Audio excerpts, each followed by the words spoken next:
Hi friends, good evening. Welcome to LTX classes. మనం AP history series start చేసుకున్నాం కదా. దాంట్లో భాగంగా శాతవాహనాస్ గురించి ఆల్రెడీ 2 వీడియోస్ చెప్పుకోవడం జరిగింది.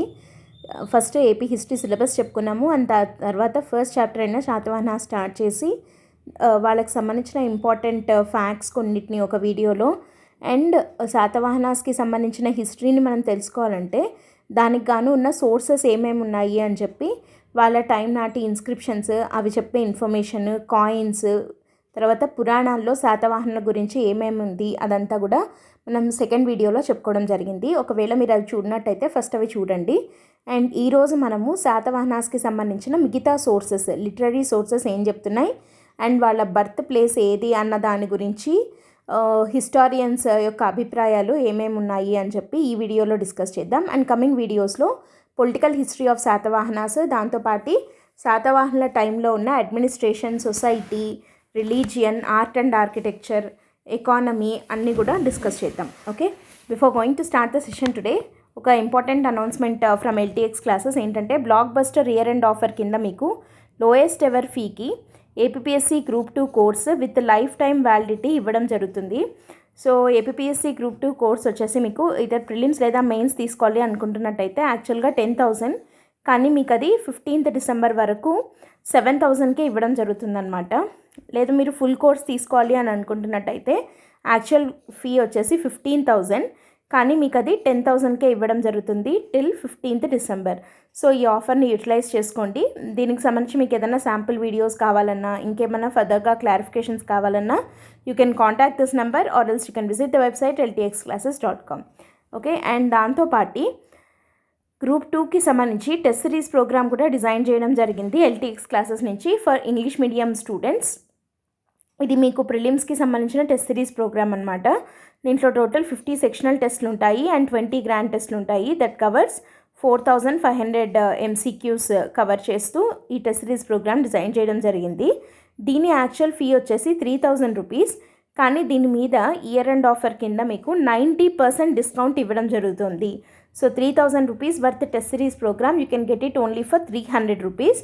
సో ఈ టెస్ట్ సిరీస్ ప్రోగ్రామ్కి కూడా మీరు సబ్స్క్రైబ్ అవ్వండి. అండ్ ఏపీఎస్సి గ్రూప్ 2కి సంబంధించి ప్రిలిమ్స్ టెస్ట్ సిరీస్ కి అటెండ్ అయ్యి ఒకసారి మీరు ఎంతవరకు చదువుతున్నారు ఏంటి అని చెప్పి టెస్ట్ చేసుకోండి. అండ్ దీనికి సబ్స్క్రైబ్ అవ్వాలి అని అంటే మీకు ఏదైనా డౌట్స్ ఉంటే you can contact this number or else you can visit the website ltxclasses.com. Okay, so ఈరోజు మనము ఏన్షియంట్ ఆంధ్ర, ఏపీ హిస్టరీలో ఏన్షియంట్ ఆంధ్రాలో శాతవాహనాస్ గురించి మనం చూస్తున్నాం కదా. దాంట్లో భాగంగా సోర్సెస్లో లిటరరీ సోర్సెస్ అంటే శాతవాహనుల టైంలో ఉన్న పొయెట్స్, వాళ్ళు రాసిన బుక్స్, దాని ద్వారా శాతవాహనుల గురించి మనకి ఏం తెలుస్తుంది, అది శాతవాహన లోకల్గా ఉన్నటువంటి ఆథర్స్ రాసిన బుక్స్ మాత్రమే కాక ఫారిన్ ఆథర్స్ రాసిన బుక్స్లలో శాతవాహనుల గురించి కానీ లేదా ఆంధ్రుల గురించి కానీ ఏదైనా రెఫరెన్స్ ఉందా, ఉంటే ఏమని ఉంది అని చెప్పి మనం ఈరోజు డిస్కస్ చేద్దాం ఈ వీడియోలో. Okay, so let us move on to the sources and దాంట్లో literary sources. First of all ఇక లిటరరీ సోర్సెస్ విషయానికి వస్తే వీళ్ళ టైం నాటి బుక్స్ అన్నీ కూడా మెయిన్గా మనము వీళ్ళ టైం శాతవాహనాస్ యొక్క అఫీషియల్ లాంగ్వేజ్ ఏమని చెప్పుకున్నాము, ప్రాకృత్. కానీ ఒక్క కుంతల శాతకర్ణి టైంలో మాత్రమే official language was made as Sanskrit కదా. సో ఎక్కువగా మనకి బుక్స్ వచ్చేసి ఈ 2 లాంగ్వేజెస్లోనే ఉంటాయి, ప్రాకృత్ కానీ సాంస్క్రిట్ కానీ. అండ్ ఇప్పుడు మనము ఒక్కొక్కటి చూద్దాము. ఫస్ట్ లోకల్గా ఉన్నటువంటి బుక్స్ ఏంటి అన్నది చూద్దాం. దాంట్లో ఇప్పుడు చెప్పబోయే ప్రతి ఒక్క బుక్ వెరీ వెరీ ఇంపార్టెంట్, దానికి సంబంధించిన ఇన్ఫర్మేషన్ ఈజ్ వెరీ ఇంపార్టెంట్. బృహత్ కథ ఫస్ట్ వన్ వచ్చేసి బృహత్ కథ. ఇది రాసిన వ్యక్తి పేరు గుణాఢ్యుడు బృహత్ కథ అనే బుక్ రాశాడు. ఏ లాంగ్వేజ్లో రాశాడు, పైశాచిక ప్రాకృతంలో రాయడం జరిగింది. అండ్ ఈ గుణాఢ్యుడు, ఇక్కడ మనము బుక్స్ గురించి క్వశ్చన్స్ వచ్చేటప్పుడు ఎలా అడుగుతారు అని అంటే ఆ బుక్ ఏంటి, అది రాసిన ఆథర్ ఎవరు, అది ఏ లాంగ్వేజ్లో రాశారు, అండ్ ఆ ఆథర్, ఆ పొయెట్ ఎవరైతే ఉన్నారో అతను ఏ శాతవాహన కింగ్ టైం నాటివాడు అని చెప్పి అడుగుతారనమాట. సో బృహత్ కథ బుక్ రాసిండేది గుణాఢ్యుడు. ఏ లాంగ్వేజ్లో అంటే పైశాచిక ప్రాకృతంలో రాయడం జరిగింది. సో పైశాచిక్ ఇది ఏంటంటే ప్రాకృతిలో ఒక టైప్ లాంటిది, ఒక డయలెక్ట్ లాగా. అండ్ నెక్స్ట్ ఇతను ఏ టైంకి చెందినవాడు అంటే కుంతల శాతకర్ణి టైంకి చెందినవాడు. ఇక్కడ మనం గుర్తుపెట్టుకోవాల్సినది ఏంటి, కుంతల శాతకర్ణి టైంలో యాక్చువల్గా అఫీషియల్ లాంగ్వేజ్ ఏంటి, సాంస్క్రిట్. కానీ ఈయన టైంకి చెందిన వ్యక్తి అయిన గుణాఢ్యుడు రాసిన బృహత్ కథ మాత్రం పైశాచిక ప్రాకృతంలో రాయడం జరిగిందనమాట. యాక్చువల్గా ఈ బృహత్ కథలో ఏముంటుంది, బృహత్ అంటే పెద్ద అని కదా, చాలా పెద్దదాన్ని ఏమంటారంటే ఒక బృహత్ అని అంటారంటే ఇట్స్ లార్జ్ థింగ్ అని అర్థం. సో ఇక్కడ ఈ బృహత్ కథలో మొత్తం 7 స్టోరీస్ ఉంటాయి. బృహత్ కథ కన్సిస్ట్ ఆఫ్ 7 స్టోరీస్. ఈ 7 స్టోరీస్ మొత్తము కలిపి 7,000 శ్లోకాలు ఉంటాయి అన్నమాట. సో 7,000 శ్లోకాస్తో కూడిన 7 స్టోరీలు ఉన్నటువంటి బుక్ బృహత్ కథ. అయితే ఇది పైశాచిక ప్రాకృతంలో రాయడం జరిగింది. ఆ టైంలో రాజు ఎవరంటే కుంతల శాతకర్ణి. అయితే ఇక్కడ ఏమని చెప్తానంటే, కుంతల శాతకర్ణి అఫీషియల్ లాంగ్వేజ్ సాంస్క్రిట్ని చేశాడు కాబట్టి ఆ టైంలో సాంస్క్రిట్ని ఎక్కువగా ప్యాట్రనైజ్ చేస్తున్నాడు కాబట్టి గుణాఢ్యుడు బృహత్ కథను సాంస్క్రిట్లో కాకుండా ప్రాకృతిలో కదా రాశాడు. కాబట్టి ఈ బుక్ని కుంతల శాతకర్ణి పెద్దగా ఆదరించలేదని చెప్పి అందుకని గుణాఢ్యుడికి బాధేసి కోపమేసి ఈ బృహత్ కథ అనే బుక్ని తగలబెట్టేశాడు అని చెప్పి చెప్తారనమాట. సో ఈ బృహత్ కథను తగలబెట్టేస్తే మిగిలిన కొంత పార్ట్ ఏదైతే దొరికిందో దాన్ని బేస్ చేసుకొని మిగతా రైటర్స్ కొంతమంది కొన్ని బుక్స్ రాయడం జరిగింది. అంటే మిగిలిపోయిన అంటే తగలబడుతూ ఉండగా మళ్ళీ ఆపేశారు. దొరికిన కొంత పార్ట్ ఏదైతే ఉందో దాన్ని బేస్ చేసుకొని కొంతమంది బుక్స్ రాయడం జరిగింది. ఆ బుక్స్ ఏవి అని అడగచ్చు. అంటే బృహత్ కథని బేస్ చేసుకొని రాసిన బుక్స్ అండ్ అవి రాసిన ఆథర్స్ ఎవరు అని అంటే ఫేమస్ బృహత్ కథ మంజరి. ఇక్కడ బృహత్ కథ గుణాఢ్య, బృహత్ కథ మంజరి అంటే మాత్రం క్షేమేంద్రుడు అనే ఆయన బృహత్ కథ మంజరి అనే దాన్ని రాశాడు. అండ్ బృహత్ కథని బేస్ చేసుకునే కథా సరిత్సాగరం, ఇది చాలా చాలా ఇంపార్టెంట్. ప్రీవియస్ ఇయర్స్లో చాలాసార్లు అడిగారనమాట. ఇది కథా సరిత్సాగరం రిటర్న్ బై సోమదేవ సూరి. ఈ కథా సరిత్సాగరం మాత్రం సాంస్క్రిట్లో రాయడం జరిగింది. సాంస్క్రిట్లో రాసిన కథా సరిత్సాగరం అనే బుక్ రాసిండేది సోమదేవ సూరి.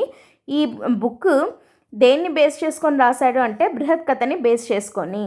సో ఈ కథా సరిత్సాగరం యొక్క ఇంపార్టెన్స్ ఏంటి అని అంటే దీంట్లో ఆచార్య నాగార్జున గురించి ఉంటుందన్నమాట. ఆచార్య నాగార్జున అంటే మనకేంటి బుద్ధిస్ట్ మాంక్ కదా, ఈయన చాలా ఫేమస్.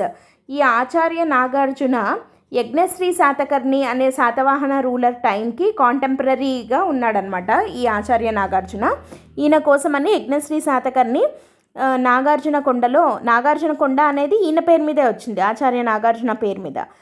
నాగార్జున కొండలో యజ్ఞశ్రీ శాతకర్ణి ఈయన కోసం అని చెప్పి పారావత మహావిహారం అనే దాన్ని కన్స్ట్రక్ట్ చేశాడు. అండ్ ఆ తర్వాత కొంతమంది బ్రాహ్మిన్స్ ఈ ఆచార్య నాగార్జున బుద్ధిజం కాబట్టి ఈయన మీద కోపంతో ఈయనని ఇంకా ఈయన మెయిన్ చీఫ్ డిసిపుల్ అంటే శిష్యుడు ఉంటాడు కదా ఆర్యదేవుడు అనే ఆయనని ఆచార్య నాగార్జున అంటే గురు శిష్యుల్ని ఇద్దరిని కలిసి కొంతమంది బ్రాహ్మిన్స్ ఒక కాన్స్పిరసీ ప్లాట్ చేసి అంటే మోసం చేత వీళ్ళిద్దరిని చంపేశారు అని చెప్పి కథా సరిత్సాగరం అనే బుక్లో సోమదేవసూరి రాశారు. ఈ కథా సరిత్సాగరం అనే బుక్ బృహత్ కథని బేస్ చేసుకొని ఉందన్నమాట. సో ఇవి రెండు బృహత్ కథని బేస్ చేసుకొని రాసినటువంటి స్టోరీస్. ఏవేవంటే బృహత్ కథ మంజరి బై క్షేమేంద్ర, కథా సరిత్సాగరం బై సోమదేవసూరి. సో ఇది ఫస్ట్ వన్. అండ్ రెండోది వచ్చేసి గాథా సప్తసతి. ఇది చాలా చాలా ఇంపార్టెంట్. ఇది గాథా సప్తసతి అనే దాన్ని రాసిండేది ఎవరు అని అంటే హాలుడు. యాక్చువల్గా ఈ హాలుడికి ఒక స్పెషాలిటీ ఉంది. ఏంటంటే హాల రాశాడు కదా గాథా సప్తసతి. ఈ హాల యాక్చువల్గా కింగ్ కూడా, Satavahana king Hala. So king cum poet అనమాట ఈ హాలుడు గాథా సప్తసతి అనే దాన్ని రాశాడు. సో ఈ గాథా సప్తసతి అంటే కూడా సప్తసతి అంటే శత అంటే 100, సప్తశత అంటే 700 అనమాట. సో 700 ప్రాకృత పద్యాలతో రాసిన బుక్ గాథా సప్తసతి. సో ఈ గాథా సప్తసతి అనే దాన్ని మహారాష్ట్ర ప్రాకృత్ లాంగ్వేజ్లో రాయడం జరిగింది. ఈ గాథా సప్తసతి రాసిండేది హాలుడు. ఈయన కింగ్ కమ్ పోయట్ అన్నాం కదా. సో ఈయనకున్న టైటిల్స్ ఏంటి అని అంటే కవి రాజా. అండ్ ఈ హాలుడు చాలామంది పోయిట్స్ని బాగా ప్యాట్రనైజ్ కూడా చేశాడు. కాబట్టి ఈయనకున్న టైటిల్ కవి వత్సల.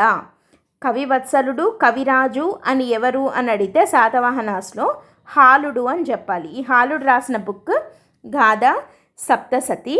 సో ఈ గాథా సప్తసతి విషయానికి వస్తే, ఈ గాథా సప్తసతిలో తెలుగు పదాలు కనపడతాయి అన్నమాట మనకి. అంటే ఈ గాథా సప్తసతి అనేది మనకి లిటరరీ సోర్స్గా ఎందుకు వాడతాము అని అంటే, it it it is reflecting the society of the Satavahanas. ఆ కాలం నాటి సొసైటీని చాలా పర్ఫెక్ట్గా రిఫ్లెక్ట్ చేసినటువంటి బుక్ ఏది అని అంటే Gatha Saptashati.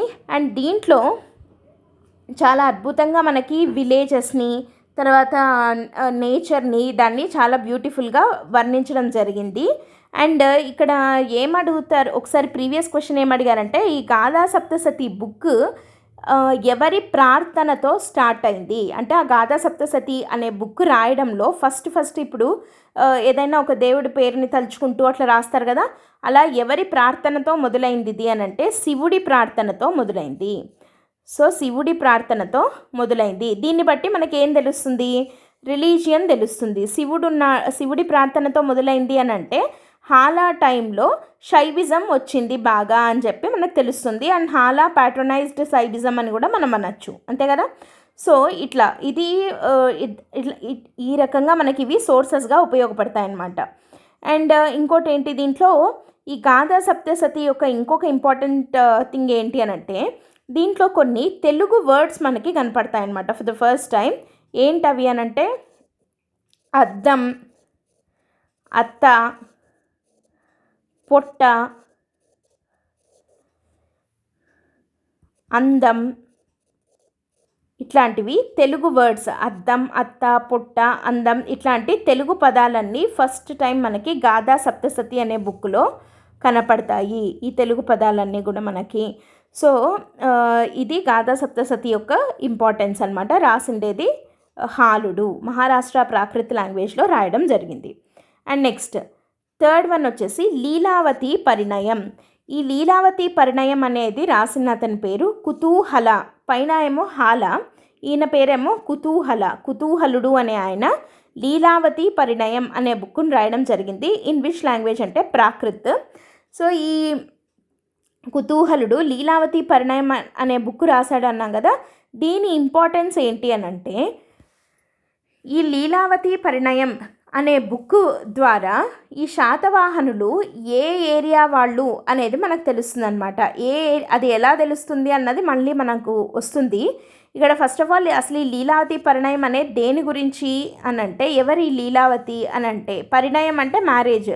So Lilavati is marriage సింపుల్గా చెప్పాలంటే. ఆ లీలావతి ఎవరు అని అంటే, ఈ లీలావతి అనే ఆమె యాక్చువల్గా సింహళ ప్రిన్సెస్. ఓకే, సింహళ దేశపు యువరాణి అనమాట లీలావతి. ఈ సింహళ దేశపు యువరాణి అయిన లీలావతిని మన కింగ్ హాలా ఉన్నాడు కదా, ఈ హాలుడు సింహళ దేశం అంటే నథింగ్ బట్ శ్రీలంక, అక్కడికి వెళ్ళి ఈమెను ఇష్టపడి పెళ్లి చేసుకుంటాడనమాట. సో వీళ్ళిద్దరికీ జరిగిన ఆ లవ్ మ్యారేజ్ ఏదైతే ఉందో, హాలుడికి ఇంకా సింహళ ప్రిన్సెస్ అయిన లీలావతికి, ఆ మ్యారేజ్ గురించి చెప్పేదే లీలావతి పరిణయం. రాసిండేది వచ్చేసి కుతూహలుడు. ఈ కుతూహలుడు హాలా టైం నాటి పొయట్ అనమాట. హాలా సభలో ఉన్నటువంటి కోర్టు పొయట్ కుతూహలుడు. ఈ కుతూహలుడు వాళ్ళ రాజు హాలుడు ఇంకా రాణి అయిన లీలావతి యొక్క పెళ్లి గురించి రాసినటువంటి బుక్ ఇది. It was return in Prakrit. And ఇది సోర్స్గా ఎట్లా ఉపయోగపడింది అనేది మళ్ళీ మనకు ఇప్పుడు వస్తుంది, అప్పుడు డిస్కస్ చేద్దాం. అండ్ నెక్స్ట్ ఇంపార్టెంట్ బుక్ వచ్చేసి కామసూత్ర. ఈ కామసూత్ర అనే బుక్ని రాసిండేది వాత్సాయన. ఈ వాత్సాయన ఇంకో బుక్ కూడా రాయడం జరిగింది, న్యాయభాష్యం అనే దాన్ని కూడా రాశాడు. So Vatsayana is very famous for his book Kamasutra and Nyayabhashyam. ఇది సాంస్క్రిట్లో రాయడం జరిగిందనమాట. అండ్ ఈ వాత్సాయన ఎవరి టైం వాడు అంటే కుంతల శాతకర్ణి టైం వాడు. సాంస్క్రిట్ అని వచ్చింది కదా, సో కుంతల శాతకర్ణి. ఇక్కడ మనకి ఒకే ఒక ఎక్సెప్షన్ ఎవరు అంటే, కుంతల శాతకర్ణి టైంలో ఉండి కూడా సాంస్క్రిట్ కాకుండా ప్రాకృతిలో రాసిండేది గుణాఢ్యుడు బృహత్ కథను రాశాడు. అందుకే కుంతల శాతకర్ణి దాన్ని ప్యాట్రనైజ్ చేయలేదు. సో కాబట్టే దాన్ని గుణాఢ్యుడు తగలబెట్టేయంగా మిగిలిన దాన్ని చూసి ఇన్స్పైర్ అయ్యి బృహత్ కథామంజరి అని చెప్పి క్షేమేంద్రుడు, కథాసరిత్ సాగరం అని చెప్పి సోమదేవసూరి రాయడం జరిగింది. అండ్ ఆ కథాసరిత్ సాగరంలోనే ఆచార్య నాగార్జున గురించి చెప్పుకోవడం జరిగింది అని ఇందాక మనం డిస్కస్ చేసాం. సో ఇది 4th one. And next 5th one వచ్చేసి సుహ్రుల్ లేఖ. సుహ్రుల్ లేఖ అనే దాన్ని రాసిండేది Acharya Nagarjuna. Very very very important point ఇది. సుహ్రుల్ లేఖ అనేది ఆచార్య నాగార్జున యజ్ఞశ్రీ శాతకర్ణి టైంలో రాయడం జరిగింది. ఇందాకే చెప్పుకున్నాం మనము that Acharya Nagarjuna is contemporary of which Satavahana ruler అంటే యజ్ఞశ్రీ శాతకర్ణి. అండ్ ఈ యజ్ఞశ్రీ శాతకర్ణికి మనం నిన్న చెప్పుకున్న దాని పాయింట్లో ఇంకొక ఇంపార్టెంట్ పాయింట్ ఏముంది, యజ్ఞశ్రీ శాతకర్ణి అనగానే మనకు గుర్తు రావాల్సింది ఓడా తెరచాప గుర్తులు గల కాయిన్స్. ఇది జస్ట్ ఇక్కడ అవసరం లేదు, బట్ మీరు రివిజన్ చేసేటప్పుడు ఇట్లా ఒకటి గుర్తొచ్చినప్పుడు ఇమీడియట్లీ వాళ్ళ రిలేటెడ్ ఇంకొక ఇంపార్టెంట్ పాయింట్ ఏంటి అని చెప్పి గుర్తు తెచ్చుకుంటూ ఉంటే రివిజన్ అవుతూ ఉంటుందన్నమాట. సుహ్రుల్ లేఖ అనే బుక్ రాసింది ఆచార్య నాగార్జున. ఏ లాంగ్వేజ్లో రాయడం జరిగింది? సాంస్క్రిట్లో రాయడం జరిగిందనమాట. ఓకే, సాంస్క్రిట్లో రాయడం జరిగింది. ఇది ఏంటి అని అంటే యాక్చువల్గా ఈ సుహ్రుల్ లేఖ అంటే ఏంటి అని అంటే మనకి మిలింద పాన్హో అని చెప్పి ఇండియన్ హిస్టరీలో ఒకటి చదువుతూ ఉంటాం. ఏంటది అని అంటే మినాండర్ అనే రాజుకి ఇంకా బుద్ధిస్ట్ మాంక్ అయిన నాగసేనకి మధ్య జరిగిన కాన్వర్జేషన్ కదా, బుద్ధిజం గురించి జరిగిన కాన్వర్జేషన్ని మిలింద పాన్హో అనే బుక్ ద్వారా చెప్తారనమాట. So in the same way Suhrul Lekha అనేది కూడా అలాంటిదే. ఇది ఒక లేఖ లాగా, లేఖ ఇన్ ద సెన్స్ లెటర్. అంటే ఏముంటుంది దాంట్లో అంటే conversation between Acharya Nagarjuna and Yajnashri Satakarni. వీళ్ళిద్దరి మధ్య శాతవాహన రాజైన యజ్ఞశ్రీ శాతకర్ణికి ఆచార్య నాగార్జునుడికి మధ్య బౌద్ధ మత అంశాలపైన జరిగిన ఉత్తర ప్రత్యుత్తరాలు. అంటే ఈయన అడగడం, మళ్ళీ దానికి ఆయన రిప్లై చేయడం, తర్వాత మళ్ళీ ఈయన రాయడం, ఆ ఉత్తర ప్రత్యుత్తరాలను అన్నిటినీ కలిపితే వచ్చే సారాంశమే సుహ్రుల్ లేఖ. అయితే ఈ సుహ్రుల్ లేఖ ఎంత ఇంపార్టెంట్ అని అంటే దీని గురించి క్వశ్చన్ ఎలా వచ్చింది అంటే ఈ సుహ్రుల్ లేఖ అనే దాన్ని ఆల్మోస్ట్ భారతదేశంలో ఉన్న ప్రతి ఒక్క బుద్ధిస్ట్ మాంక్, ప్రతి ఒక్క విద్యార్థి బైహార్ట్ చేసేవాడు అని చెప్పి చెప్పారు. ఎవరు చెప్పారు అని చెప్పి క్వశ్చన్ వచ్చింది. సో ప్రతి ఒక్క బుద్ధిస్ట్ మాంక్ లేదా ప్రతి ఒక్క విద్యార్థి బైహార్ట్ చేసేవాళ్ళు అని చెప్పి చెప్పిండేది ఐత్సింగ్. ఐత్సింగ్ అనే ఇండియాని విజిట్ చేసిన ఐత్సింగ్ అనే ఒక చైనీస్ ట్రావెలర్ ఈ మాట చెప్పడం జరిగిందనమాట. ఏమని అని అంటే ఆచార్య నాగార్జునుడికి యజ్ఞశ్రీ శాతకర్ణికి మధ్య బుద్ధిజం రిలేటెడ్గా జరిగిన డిస్కషన్స్ యొక్క సారాంశాన్ని ఆచార్య నాగార్జునుడు సుహ్రుల్ లేఖ అని చెప్పి రాయడం జరిగింది సాంస్క్రిట్ లాంగ్వేజ్లో. దాన్ని ఆ కాలంలో ఉన్న విద్యార్థులు అందరూ ఆల్మోస్ట్ బైహార్ట్ చేసేవాళ్ళు, అంటే అంత ఇంపార్టెంట్ బుక్ అది అని చెప్పి చెప్పడం జరిగిందనమాట. అది సుహ్రుల్ లేఖ. అండ్ నెక్స్ట్ వన్ వచ్చేసి కాతంత్ర వ్యాకరణం. ఇది మళ్ళీ వెరీ వెరీ ఇంపార్టెంట్ మనకి.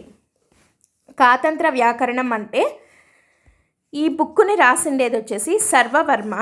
ఈ సర్వవర్మ కాతంత్ర వ్యాకరణాన్ని సాంస్క్రిట్లో రాశాడు. సాంస్క్రిట్లో సర్వవర్మ అనే ఆయన కాతంత్ర వ్యాకరణాన్ని రాశాడు. ఈ సర్వవర్మ కుంతల శాతకర్ణి టైంకి చెందినవాడు. కుంతల శాతకర్ణి టైంకి చెందినవాడు. మనకి ఇది తెలుసు కదా, కుంతల శాతకర్ణి టైంలో అఫీషియల్ లాంగ్వేజ్ ఏంటి అంటే సాంస్క్రిట్. ఇక్కడ మనము నిన్న వీడియోలో కూడా ఒక పాయింట్ చెప్పుకోవడం జరిగింది. ఏంటంటే కుంతల శాతకర్ణికి యాక్చువల్గా సాంస్క్రిట్ రాదు, కానీ ఈయన వైఫ్ కుంతల శాతకర్ణి యొక్క వైఫ్కి సాంస్క్రిట్ వచ్చు. ఒకసారి వాళ్ళిద్దరు ఏదో మాట్లాడుకుంటూ ఉండగా వాళ్ళ వైఫ్ కుంతల శాతకర్ణిని నీకు సాంస్క్రిట్ రాదు అని చెప్పి ఏదో జోక్గా అనడం జరిగింది. దానికి కుంతల శాతకర్ణి ఆమెతోటి ఛాలెంజ్ చేసి నేను వితిన్ 6 months నేను సాంస్క్రిట్ నేర్చుకొని చూపిస్తాను అని చెప్పి తన వైఫ్తో అన్నాడని. సో అప్పుడు కుంతల శాతకర్ణి వచ్చి తన దగ్గర ఉన్న పోయిట్స్కి అందరికీ, కోర్ట్ పోయిట్స్కి అందరికీ చెప్పాడంట, నేను 6 monthsలో సాంస్క్రిట్ నేర్చుకునే విధంగా నన్ను తయారు చేయండి అని చెప్పి. అప్పుడు మన బృహత్ కథ రాసిన గుణాఢ్యుడు ఉన్నాడు కదా, ఆయన ఈ సర్వవర్మ అనే ఆయనతోటి ఛాలెంజ్ చేశారంట. ఏమని అంటే 6 monthsలో సాంస్క్రిట్ నేర్చుకోవడం కుంతల శాతకర్ణి అసాధ్యము అని చెప్పి ఛాలెంజ్ చేశాడని. అయితే ఈ సర్వవర్మ నేను నేర్పించి చూపిస్తాను అని చెప్పి ఛాలెంజ్ చేశాడని చెప్తారనమాట. సో ఆ ఛాలెంజ్లో భాగంగానే ఈ కుంతల శాతకర్ణికి సాంస్క్రిట్ నేర్పించడానికి హెల్ప్ఫుల్గా ఉండేందుకు గాను సాంస్క్రిట్కి సంబంధించిన ఒక గ్రామర్ బుక్, అదే కాతంత్ర వ్యాకరణం. వ్యాకరణం అంటే గ్రామర్. సో సాంస్క్రిట్ని ఈజీగా నేర్చుకునేందుకు 6 monthsలో నేర్చుకునేందుకు కుంతల శాతకర్ణి కోసం సర్వవర్మ రాసిన బుక్కే కాతంత్ర వ్యాకరణం. సో ఆ బుక్ హెల్ప్ తోటి కుంతల శాతకర్ణి 6 monthsలో సాంస్క్రిట్ నేర్చేసుకున్నారు. అండ్ ఆ ఛాలెంజ్లో గుణాఢ్యుడు ఓడిపోయాడు. అండ్ ఆ బృహత్ కథని తర్వాత గుణాఢ్యుడిని కుంతల శాతకర్ణి తన సభలో నుంచి పంపించేయడంతో ఆయన ఆ బుక్ని తగలబెట్టేశాడు అని చెప్పి చెప్తారనమాట. సో ఇది దానికి ఉన్నటువంటి లింక్. అండ్ నెక్స్ట్ వన్ వచ్చేసి హర్షచరిత. హర్షచరిత రాసిండేది ఎవరు అనంటే బాణుడు. యాక్చువల్గా ఇది హర్షచరిత అంటే మనకి హర్షవర్ధనుడి గురించి బాణుడు రాసినటువంటి బుక్. ఇది సాంస్క్రిట్లో రాశాడు. అయితే దానికి శాతవాహనాస్కి ఉన్న లింక్ ఏంటి అని అంటే ఈ బుక్లో యజ్ఞశ్రీ శాతకర్ణి గురించి కూడా మెన్షన్ చేయడం జరిగింది.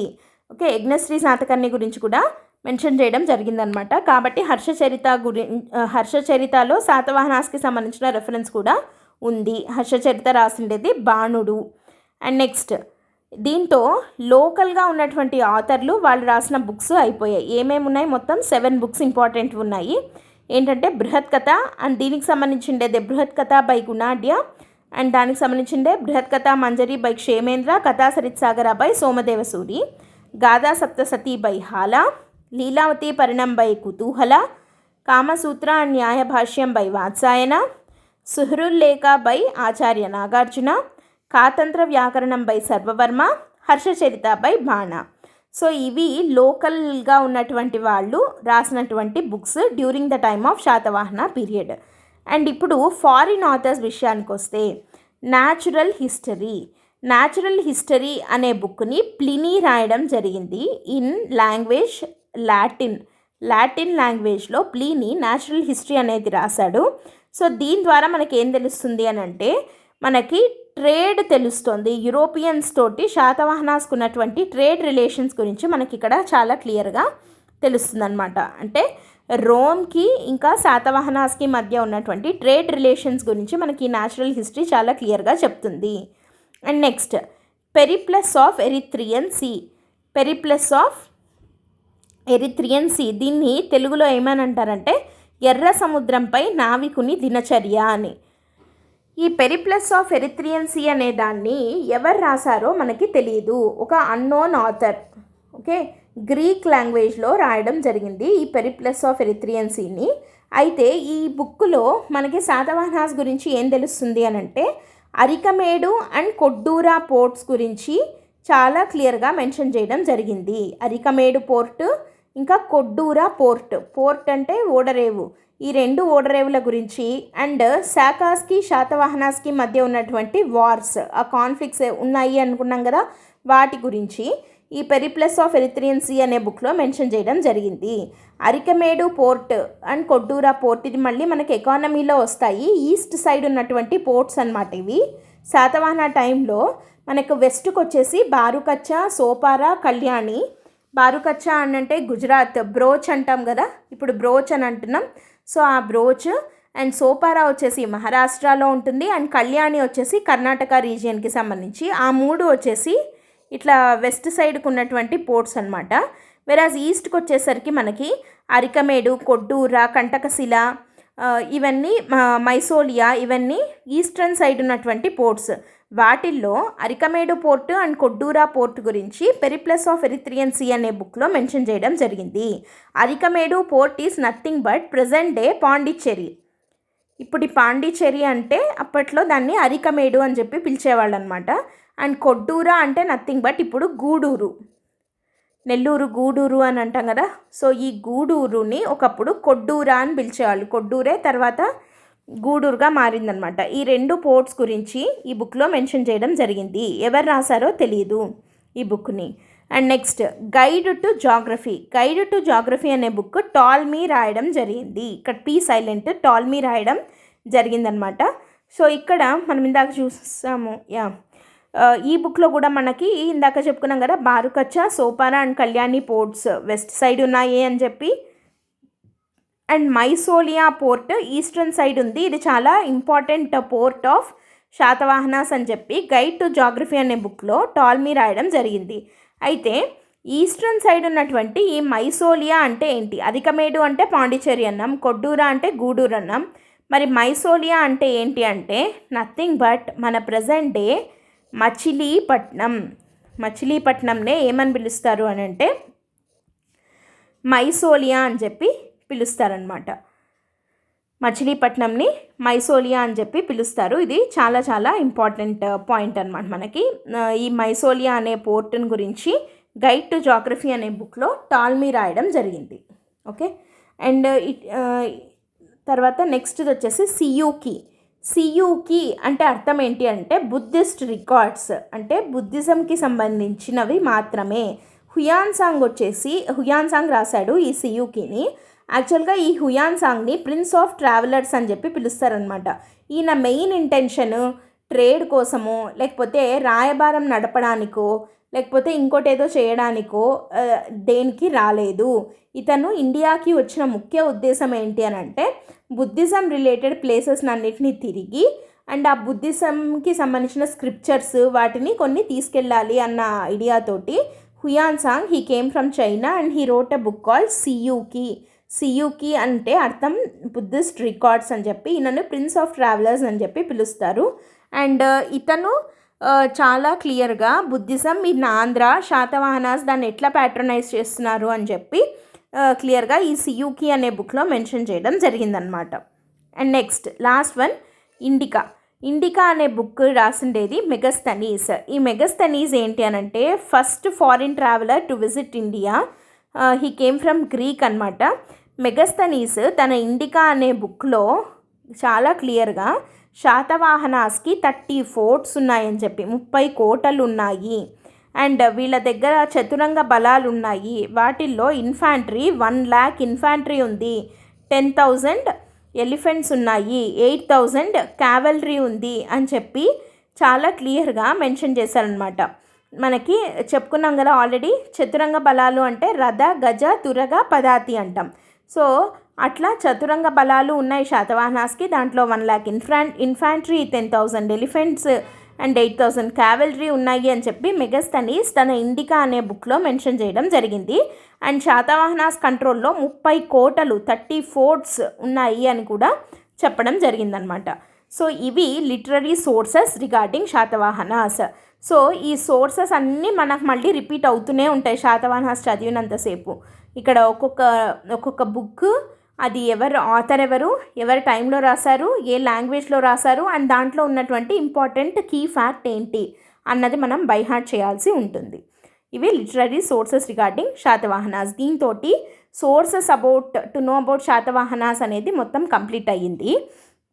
అండ్ ఇప్పుడు మనము శాతవాహనాస్ వాళ్ళ బర్త్ ప్లేస్ ఏది అంటే వాళ్ళు ఎక్కడి వాళ్ళు మనం ఏమన్నాము, శాతవాహనాస్ అనే వాళ్ళు ఏ ఏరియాస్ని రూల్ చేశారు?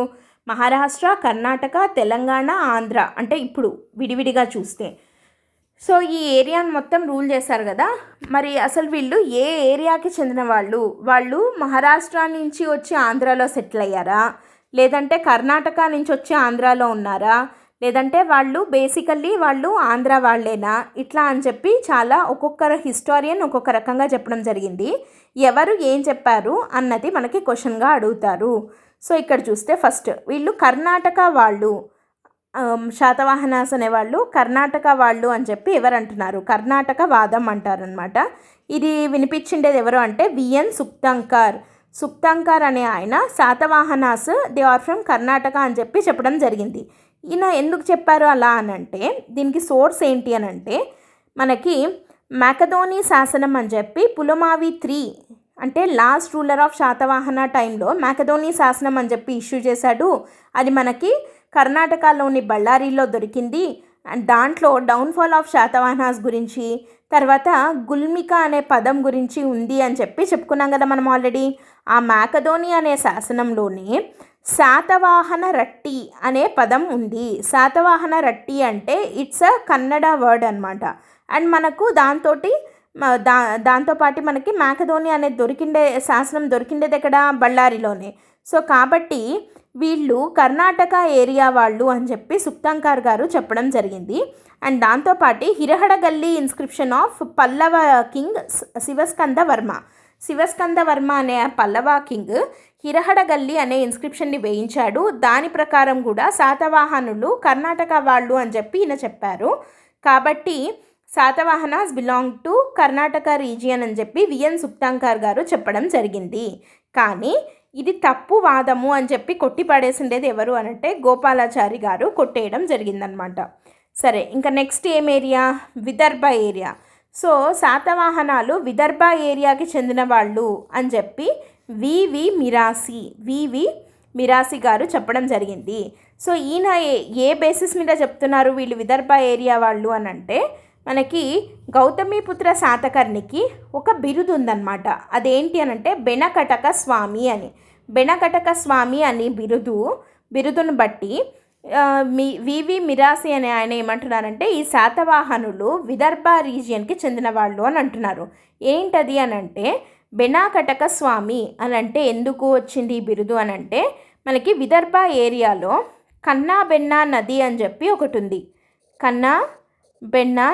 కన్నాబెన్నా నది ఏరియాలో ఏరియాని రూల్ చేసిన వాడు కాబట్టే గౌతమిపుత్ర శాతకర్ణికి బెనాకటక స్వామి అని చెప్పి పేరు వచ్చింది. కాబట్టి వీళ్ళు విదర్భ ఏరియాకి చెందిన వాళ్ళు అని చెప్పి వివి మిరాసి చెప్పడం జరిగిందనమాట. ఇది విదర్భవాదం. అండ్ నెక్స్ట్ థర్డ్ వన్ వచ్చేసి మహారాష్ట్ర వాదం. శాతవాహనులు మహారాష్ట్ర వాళ్ళు బేసికల్గా అక్కడి నుంచి వచ్చి ఆంధ్రాలో సెటిల్ అయ్యారు అని చెప్పి వాదించిండేది ఎవరు అనంటే పిటి శ్రీనివాస అయ్యంగార్. ఈ పిటి శ్రీనివాస అయ్యంగార్ గారు ఏం చెప్తున్నారు అనంటే, వీళ్ళు యాక్చువల్గా దే ఆర్ ఫ్రమ్ మహారాష్ట్ర. వీళ్ళ ఫస్ట్ క్యాపిటల్ ప్రతిష్టానపురం అని చెప్పి చెప్పుకున్నాం కదా మనం ఫస్ట్ వీడియోలో. క్యాపిటల్స్ అంటే ఫస్ట్ క్యాపిటల్ వచ్చేసి Pratishthanapuram, it is also known as Python అని. అండ్ లేటర్ సెకండ్ క్యాపిటల్ వచ్చేసి ధాన్యకటకం అని చెప్పి చెప్పుకున్నాం కదా. సో ఈ పిటి శ్రీనివాస అయ్యంగార్ గారు ఏమంటున్నారంటే మహారాష్ట్ర వీళ్ళది అండ్ వీళ్ళ ఫస్ట్ క్యాపిటల్ ప్రతిష్టానపురం లేదా పైథాన్. ఆ తర్వాత వాసిష్ఠీపుత్ర పులోమావి అంటే గౌతమిపుత్ర శాతకర్ణి వాళ్ళ సన్ వాసిష్ఠీపుత్ర పులోమావి టైం నుండి వీళ్ళు ఆంధ్ర రీజియన్ని రూల్ చేయడం జరిగింది అని చెప్పి చెప్తారనమాట. ఇక్కడ ఎందుకు ఈయన టైం నుంచి అని అంటే మనకి ఇది పొలిటికల్ హిస్టరీలో కూడా వస్తుంది. ఏంటంటే వాసిష్ఠీపుత్ర పులోమావి టైంలో ఏం జరిగింది అని అంటే, మనకి క్షాత్రప కింగ్ అయిన రుద్రదమనుడు ఈ వాసిష్ఠీపుత్ర పులోమావిని డిఫీట్ చేయడం జరుగుతుందన్నమాట. కాబట్టి ఆయనకు కొంచెము తగ్గి ఈ వాసిష్ఠీపుత్ర పులోమావి ప్రతిష్టానపురంని వదిలేసి అమరావతికి క్యాపిటల్ని షిఫ్ట్ చేసి ధాన్యకటకం క్యాపిటల్గా రూల్ చేయడం జరుగుతుందన్నమాట. సో కాబట్టి అప్పటి నుంచి వాళ్ళు మహారాష్ట్రాన్ని వదిలి ఆంధ్రాకి వచ్చారు. అప్పటి వరకు వాళ్ళది యాక్చువల్గా మహారాష్ట్రనే. Original birth place of Satavahanas is Maharashtra అని చెప్పి చెప్పింది PT Srinivasa Iyengar garu. And fourth one and very important one వచ్చేసి ఆంధ్ర రీజియన్. అంటే వీళ్ళది కర్ణాటక కాదు, విదర్భ కాదు, మహారాష్ట్ర కాదు, ఆంధ్రానే వీళ్ళది. అంటే వీళ్ళు బేసికల్గా ఆంధ్ర వాళ్ళే, తెలుగు వాళ్ళే అని చెప్పి వాదిస్తున్నది ఎవరు అని అంటే కృష్ణా గోదావరి డెల్టా ఏరియా వాళ్ళు అని చెప్పి వాదిస్తున్నది ఎవరు అని అంటే Maremanda Ramarao garu, Gutti Venkatrao, doctor Smith, doctor LD Barnett and EJ Rapson. వీళ్ళందరూ కూడా ఏ వాదంని సపోర్ట్ చేస్తున్నారు? Maremanda Ramarao, Gutti Venkatrao, Smith, Barnett, Rapson వీళ్ళంతా they are supporting the view that Satavahanas are originally from Andhra region only, they are pure Telugu kings అని చెప్పి చెప్తున్నారనమాట. సో దీనికి గాను వీళ్ళకున్న సోర్సెస్ ఏంటి అని అంటే, ఒకటి వచ్చేసి మెగస్తనీస్ ఇండికాలో మెగస్తనీస్ క్లియర్గా మెన్షన్ చేయడం జరిగింది దట్ వీళ్ళు ఆంధ్ర రీజియన్కి చెందిన వాళ్ళే అని. అండ్ దాంతోపాటు దీన్ని సపోర్ట్ చేస్తూ ఇంకా 30 ఫోర్ట్స్ ఉన్నాయి అని చెప్పి చెప్పాడు అని అన్నాం కదా ఇందాకే మనం పైన. మెగస్తనీస్ తన ఇండికా బుక్లో శాతవాహనుల దగ్గర 30 కోటలు ఉన్నాయి అని చెప్పి, సో ఈ 30 ఫోర్ట్స్ ఉన్న రీజియన్ ఆంధ్ర రీజియన్నే. సో కాబట్టి ఆయన ఆంధ్ర రీజియన్ వాళ్ళే శాతవాహనులు అని చెప్పి మెగస్తనీస్ కూడా అంటున్నాడు అని చెప్పి వీళ్ళందరూ వాదిస్తున్నారు. అది ఫస్ట్ థింగ్. అండ్ రెండోది వచ్చేసి హాలాస్ మ్యారేజ్. మనం ఇందాక చెప్పుకున్నాం కదా ఇది హాలుడి మ్యారేజ్ గురించి. హాలుడు ఎవరిని పెళ్లి చేసుకున్నాడు? సింహళ దేశపు యువరాణి అయినటువంటి లీలావతిని పెళ్లి చేసుకున్నాడు. అండ్ వాళ్ళిద్దరి మ్యారేజే, హాలా అండ్ లీలావతి మ్యారేజే లీలావతి పరిణయం అనే బుక్గా మనకి కుతూహలుడు సాంస్క్రిట్లో రాయడం జరిగింది అని చెప్పుకున్నాం, ప్రాకృతిలో రాయడం జరిగింది అని చెప్పుకున్నాం కదా. సో ఈ హాలుడి మ్యారేజ్ మనకి కుతూహలుడు లీలావతి పరిణయం అనే బుక్లో ఏమని రాశాడు అని అంటే, వీళ్ళిద్దరి పెళ్ళి వచ్చేసి మనకి ద్రాక్షారామంలో జరిగింది అని చెప్పి రాయడం జరిగిందనమాట. మనకి ద్రాక్షారామం ఉంది కదా ఈస్ట్ గోదావరి జిల్లా, ద్రాక్షారామంలో హాలుడు మరియు లీలావతిల పెళ్ళి జరిగింది అని చెప్పి మన కుతూహలుడు చాలా క్లియర్గా రాయడం జరిగింది. సో వీళ్ళు ఈ ఏరియా వాళ్ళు కాబట్టే ఇక్కడ వివాహం చేసుకున్నారు అన్న వాదన వినిపిస్తున్నారు అనమాట వీళ్ళు. సో వీళ్ళు ఆంధ్ర వాళ్ళే అని చెప్పి. అండ్ తర్వాత నాసిక్ ఇన్స్క్రిప్షన్, మనకి నాసిక్ ఇన్స్క్రిప్షన్ వేయించిండేది ఎవరు? Gautami Balashri about the achievements of his son Gautamiputra Satakarni. కానీ ఇది వేయించినది ఎవరి టైంలో? ఆయన కొడుకైనటువంటి వాసిష్ఠి పుత్ర పులోమావి టైంలో కదా. So what ever it may be, ఆ నాసిక్ ఇన్స్క్రిప్షన్లో అక్కడ రెఫర్ చేసినటువంటి కొండలు ఇవన్నీ కూడా ఆంధ్ర రీజియన్కి చెందినటువంటి కొండలు.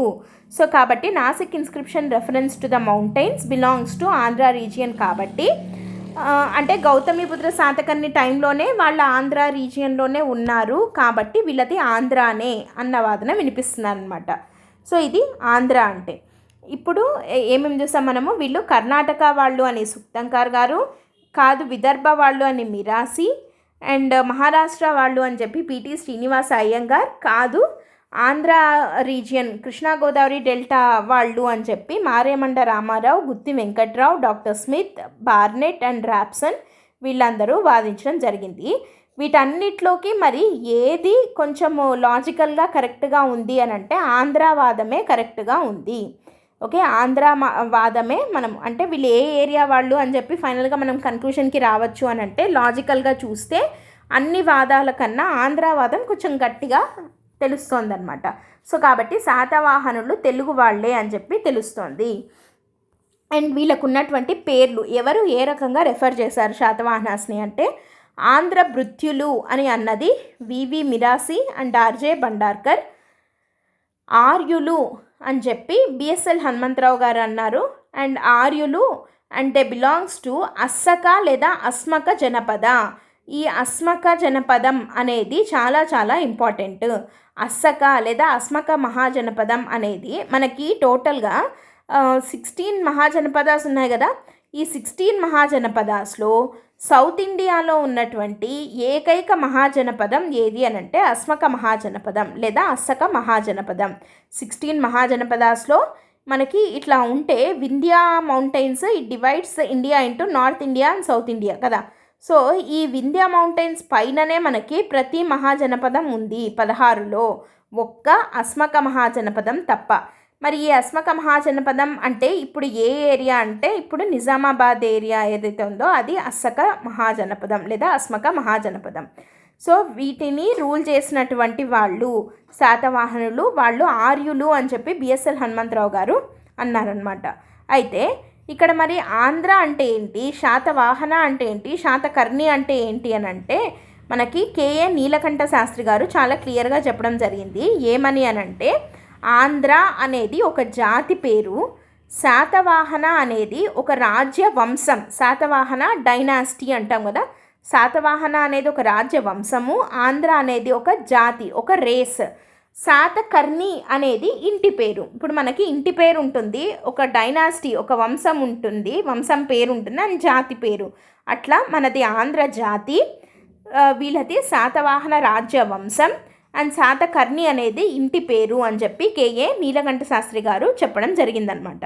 అయితే ఈ శాతవాహన అనే పదానికి అర్థం ఏంటి అనంటే, ఇక్కడ ఏమని ఫ్రిజులిస్కీ అనే ఆయన చెప్పిన దాని ప్రకారం, ఫ్రిజులిస్కీ సిద్ధాంతం ప్రకారము శాత అంటే గుర్రము, కర్ణి అంటే కొడుకు. అంటే శాతవాహన అని అంటే లేదా శాతకర్ణి అంటే ఏంటి అనంటే అశ్వమేధం చేసిన రాజు అని.